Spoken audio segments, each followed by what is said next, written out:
অভ্যুত্থানের বার্তা নিয়ে আমরা এসেছি আপনাদের এলাকার সমস্যার কথা শুনতে। প্রিয় চাঁপাইবাসী, আমরা জানি চাঁপাইনবাবগঞ্জ আমের রাজধানী, কিন্তু দুঃখের বিষয় এত ঐতিহ্যবাহী জেলা হওয়া সত্ত্বেও এই আমকে এটাকে শিল্পের পর্যায়ে নিয়ে যেতে, এটাকে বিশ্বের বুকে তুলে ধরতে, এটাকে রপ্তানি করতে কোন ধরনের উদ্যোগ আমাদের কোন সরকারি ন্যায় নেই এখন পর্যন্ত। প্রিয় চাঁপাইনবাবগঞ্জবাসী, আমরা জানি চাঁপাইনবাবগঞ্জ রেশম শিল্পের জন্য বিখ্যাত, কিন্তু এই রেশম শিল্প দিনে দিনে হারিয়ে যাচ্ছে।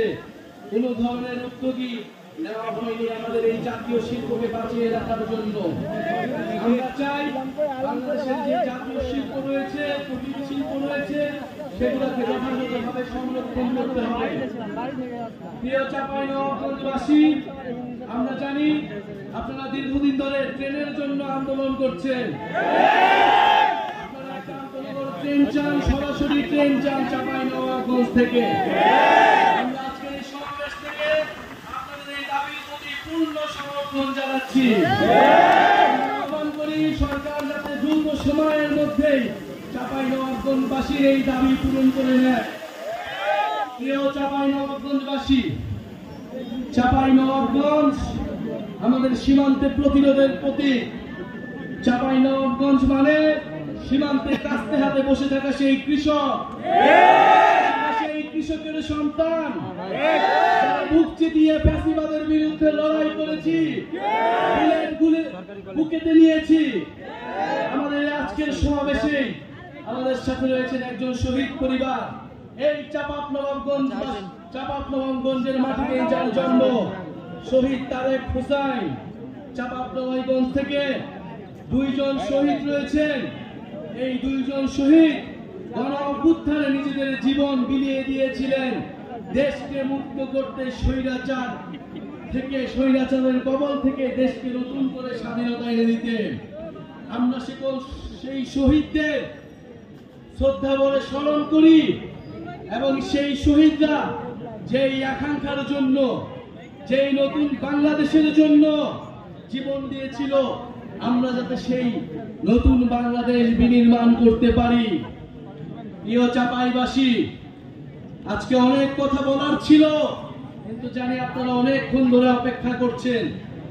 শুধু এতটুকুই বলতে চাই, গণ অভ্যুত্থানের পরে আমরা একটা নতুন বাংলাদেশ চেয়েছি। গণ অভ্যুত্থানের পরে আমরা রাষ্ট্রের মৌলিক সংস্কার চেয়েছি।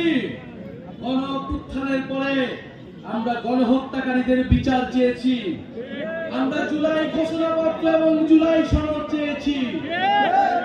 প্রিয় চাঁপাইবাসী, আমরা জানি এই সকল দাবি আপনাদের মনের দাবি। চাঁপাইনবাবগঞ্জে কর্মসংস্থানের কোনো ব্যবস্থা নেই। এখানে শিক্ষা, চিকিৎসায় এই এলাকার মানুষ দীর্ঘদিন ধরে বৈষম্যের শিকার, অবহেলিত হয়ে রয়েছে। আমরা এই সকল বৈষম্য থেকে দূর হবে বাংলাদেশের সকল জেলা, সেই স্বপ্ন দেখি। প্রিয় এলাকাবাসী, আমরা আজকে এসেছি আপনাদের কাছে জুলাই গণ অভ্যুত্থানের বার্তা নিয়ে। যেই বার্তা একটা ইনসাফ ভিত্তিক রাষ্ট্র কায়েমের জন্য আমাদেরকে স্বপ্ন দেখায়, যেই বার্তা একটা বৈষম্যহীন বাংলাদেশের স্বপ্ন দেখায়। আমরা সেই বাংলাদেশের স্বপ্ন দেখি।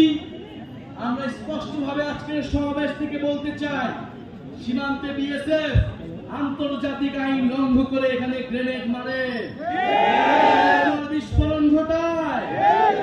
আমরা কিন্তু এই সব আগ্রাসন আর মেনে নিব না।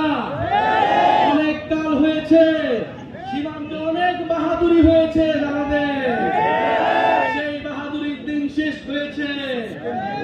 যদি আর কোন সীমান্তে কোন ধরনের পায়তারা করা হয়, সীমান্তে আগ্রাসন চালানো হয়, সীমান্তে আমার ভাইদের উপর হত্যার চেষ্টা চালানো হয়, আমরা সীমান্তে লং মার্চ ঘোষণা করব।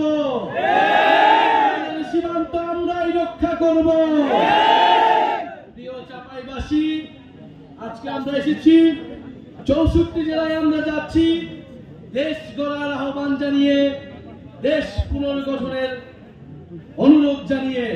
এই দেশ আপনার দেশ, আমার দেশ, শহীদের রক্তে রঞ্জিত দেশ।